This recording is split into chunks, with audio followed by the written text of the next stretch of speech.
Hello students, कैसे आप सब लोग। मैं उम्मीद करता हूँ आपको क्लासेस काफ़ी अच्छी लग रही हैं और समझ में आ रही है और आप बाकायदा पूरा समझ भी रहे होंगे और काम भी कर रहे होंगे।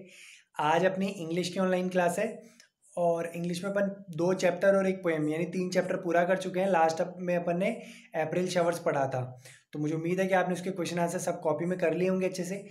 आज अपन चैप्टर नंबर 4 पढ़ेंगे और 4 को मैंने 2 पार्ट्स में डिवाइड किया है। आज अपन आधा चैप्टर पढ़ेंगे और अगली क्लास में अगला। तो पार्ट ए और पार्ट बी में मैंने चैप्टर्स को डिवाइड किया है। तो आज अपन पार्ट ए पढ़ेंगे। तो आइए अपन अपना 4th चैप्टर पढ़ना स्टार्ट करते हैं। चलिए स्टूडेंट्स, तो हमारा चैप्टर नंबर 4 है hard work always bears fruit. यानी कि अगर हम सच्चे दिल से कड़ी मेहनत करेंगे तो हमें फल की प्राप्ति ज़रूर होगी, हम ज़रूर सफल होंगे। ठीक है, तो अपन स्टार्ट करते हैं। Udit is a student of class 4। Udit class 4 का स्टूडेंट है। He is a very bright student. वो काफ़ी इंटेलिजेंट स्टूडेंट है, पढ़ाई में अच्छा है।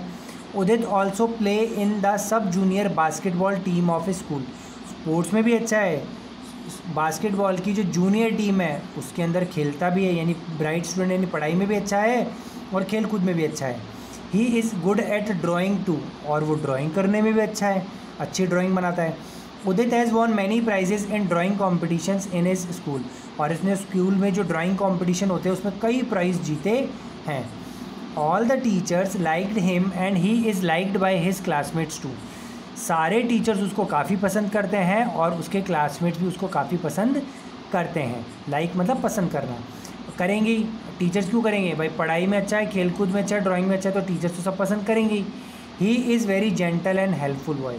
लेकिन वो नेचर से भी बहुत जेंटल यानी विनर्म है और हेल्पफुल है, यानी सब बच्चों की हेल्प करने वाला है। इसलिए उसके क्लासमेट्स भी उसको प्यार करते हैं, पसंद करते हैं। ठीक है, कई बार क्या होता है, कोई बच्चा पढ़ने वाला होता है तो बहुत घमंडी होता है कि इसको ये नहीं बताऊँ, उसको वो नहीं बताऊँ, लेकिन ऐसा नहीं था। उदित सबकी मदद भी करता है, अच्छे नंबर भी लाता है, स्पोर्ट्स भी खेलता है, ड्राइंग भी बनाता है, इसलिए सबका पसंदीदा लड़का है। However, there is a problem with उदित। लेकिन उदित के साथ एक प्रॉब्लम भी है। He lacks clear speech। वो साफ बोलने में असमर्थ है, वो क्लियर नहीं बोलता। क्लियर नहीं, लैक मतलब कमी है उसमें साफ बोलने की। ठीक है, देखो क्लास का सीन है, टीचर पढ़ा रहा है आपको। तो अब अपन आगे पढ़ते हैं। He stammers while speaking। तो उसकी प्रॉब्लम क्या है, स्टैमर मतलब हकलाना। जब हकलाते ना अपन, जैसे मतलब पूरे शब्द नहीं बोलते, हकला हकला के बोलते हैं, रुक रुक के बोलते हैं। ठीक है, तो स्टैमर का मतलब होता है हकलाना। तो बोलते समय, स्पीकिंग मतलब बोलते समय हकलाता है, ये उसकी एक प्रॉब्लम है। His stammering problem often disheartens him. और इसकी हकलाने की जो प्रॉब्लम है वो उसको कई बार निराश, डिसहर्टन मतलब निराश, मायूस कर देती है। Udit is trying hard to overcome it and he is confident about it. Udit काफ़ी कोशिश कर रहा है इस प्रॉब्लम को दूर करने की, उसका हकलाना बंद हो जाए, वो साफ बोलने लगे और वो बहुत कॉन्फिडेंट यानी दृढ़ निश्चयी भी है कि मैं ऐसा ज़रूर करके रहूँगा और मेरे हकलाने की प्रॉब्लम को दूर करूँगा, साफ साफ बोलना सीखूँगा।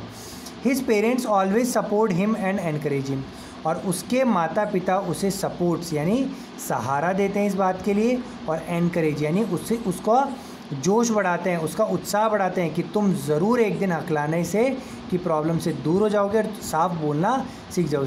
सपोर्ट मतलब मदद करना, यानी मैं सपोर्ट करना, और एनकरेज मतलब उत्साहवर्धन करना, उत्साह बढ़ाना, प्रोत्साहित करना।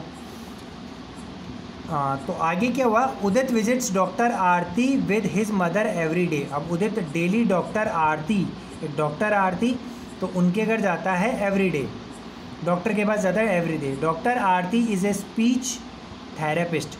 डॉक्टर आरती एक स्पीच थेरेपिस्ट है, यानी जो बच्चे हकलाकर बोलते हैं या तुतलाकर बोलते हैं उनकी ज़बान को सही करना, उनको सही आदत डालना ताकि वो क्लियर बोल सकें, वो करवाती है। स्पीच थेरेपिस्ट वो होते हैं जो बोलने के गलत तरीके को सही करवाएं।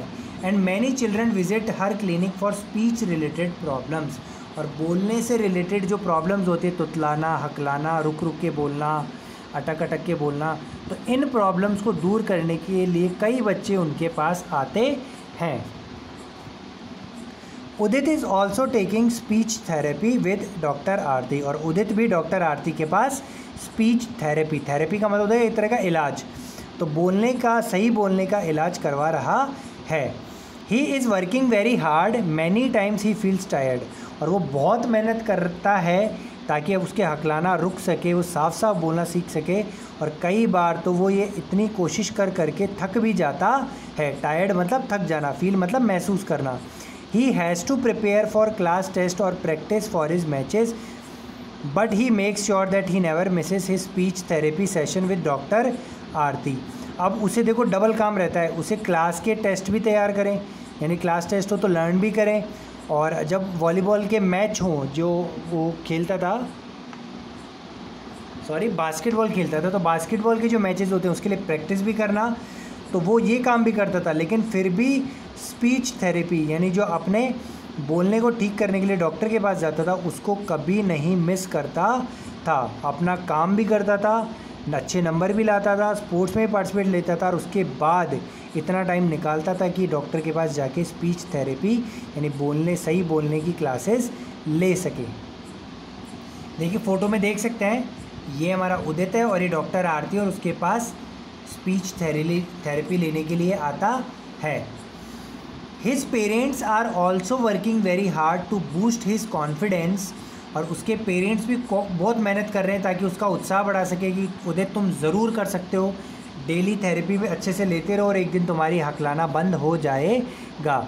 उदित्स class teacher Mrs Chanda is also aware of his efforts and has been observing the improvement he has been making, और उसकी क्लास टीचर मिसेस चंदा जो उदित को बहुत पसंद करती हैं, जो बहुत अच्छा बच्चा उन्हें लगता है, वो भी इस बात का अवेयर मतलब ध्यान होना कि वो एफ़र्ट्स जो मेहनत कर रहा है उदित, उसके एफ़र्ट्स का ध्यान है उसे, और वो भी डेली ऑब्ज़र्व करती रहती है, देखती रहती है कि कितना वो इम्प्रूव कर रहा है अपने हकलाने की प्रॉब्लम को दूर करने के लिए।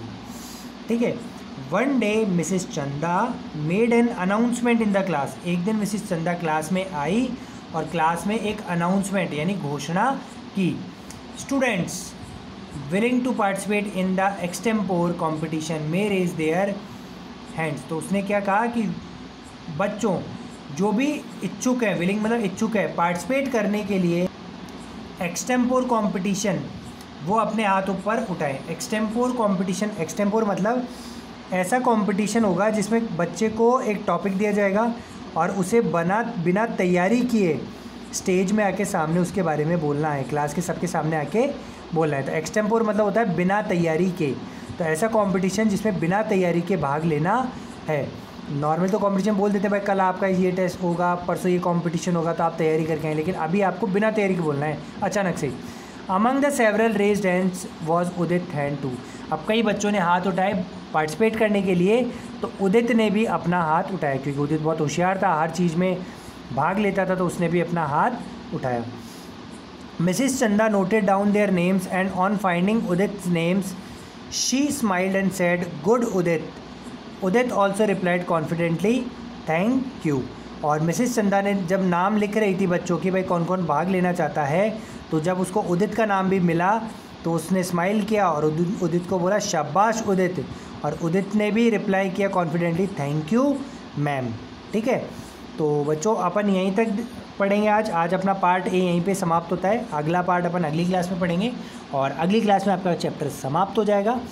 और मैं उम्मीद करता हूँ आपको पूरा ये कहानी समझ में आई होगी कि कैसे उदित को सभी चीज़ों में अव्वल है, वो पढ़ने में, लिखने में, खेलकूद में, और लेकिन उसको एक प्रॉब्लम है स्टैमरिंग की, स्टैमरिंग मतलब हकलाने की, और कैसे डॉक्टर आरती के पास वो अपना हकलाने की प्रॉब्लम का इलाज करने के लिए जाता है, और एक दिन टीचर उसे एक ऐसा कंपटीशन में डिक्लेयर करती है कि जिसमें बिना सोचे समझे बोलना है, और उसमें उदित पार्ट ले लेता है। अब आगे उदित का क्या होगा, कैसे वो कंपटीशन में बोलेगा, क्या उसका हकलाना ठीक होगा नहीं होगा, ये अपन अगले चैप्टर में, अगले पार्ट में, चैप्टर पार्ट बी, जो चैप्टर 4 का पार्ट बी, उसमें पढ़ेंगे। तो तब तक के लिए आप आगे के चैप्टर को पढ़ के रखेंगे, जो आपको PDF दे दिया गया चैप्टर का, उसमें आगे पढ़ के रखेंगे और को जानने की कोशिश करेंगे कि क्या हुआ। और तब तक के लिए आज के लिए इतना ही। वीडियो को लाइक करें, शेयर करें, चैनल को सब्सक्राइब करें। Thank you, have a nice day.